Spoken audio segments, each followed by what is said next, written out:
দুপুরবেলা খেতে বসে পড়লে? এখন তো আমরা পুল থেকে স্নান করে চলে এসেছি সোজা খেতে। অনেকটাই লেট হয়ে গেল, কারণ আমাদের আজকে বলেই দিই নাকি? বলেই দাও। আমরা দীঘায় এসে এখনো অবধি ঘুরিনি কোথাও, মানে নিউ দীঘাও যায়নি, ওল্ড দীঘাও যায়নি। তাই আজকে আমরা প্ল্যানিং করেছি, আজকে আমরা যাব জগন্নাথ মন্দিরে ঘুরতে। তার জন্য দেখো আমরা আজকে ভেজ থালি নিয়ে নিয়েছি। এখানে রয়েছে এটা হচ্ছে ঝুড়ি ঝুড়ি করে আলু ভাজা ডাল দিয়ে খাওয়ার জন্য, আর এইটা হচ্ছে পাঁপড় চাটনির জন্য। যাই হোক, এখানে রয়েছে প্লেন রাইস, লঙ্কা, লেবু। এখানে রয়েছে ফার্স্ট থেকে শুরু করি।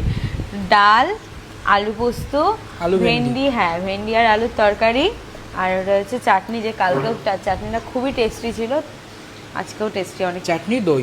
দই এখানেও কিন্তু সেম আছে। হ্যাঁ। আর অনেকে বলবে যে তোমরা নিরামিষ খাচ্ছ, আবার পেঁয়াজ দেয়া হয়েছে কম্পালসারি। দেয়া হয়েছে, সেটা খাবো না খাবো সেটা পরের কথা, এখানে রাখলাম, জাস্ট দেওয়া হয়েছে তাই রাখা হয়েছে। সত্যি তাই এই টপিকটা, এটা সবাই বলতে যে ভেজ থালির নিরামিষ থালির মধ্যে তোমরা আবার পেঁয়াজ নিয়েছো। যাই হোক, ওটা ওনারাই দিয়েছে। চলো খাওয়া দাওয়া করে নি নাকি?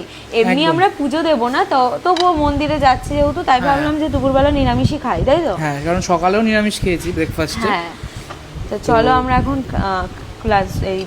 লাঞ্চটা করে নিই। খুব টায়ার্ড ফিল করছি, এত মজা করেছি, সুইমিং পুলে অনেক মজা করেছি আজকে, তা বলার বাইরে। যাই হোক, চলো খাওয়া দাওয়া করে আবার রেডি হতে হবে, চলো।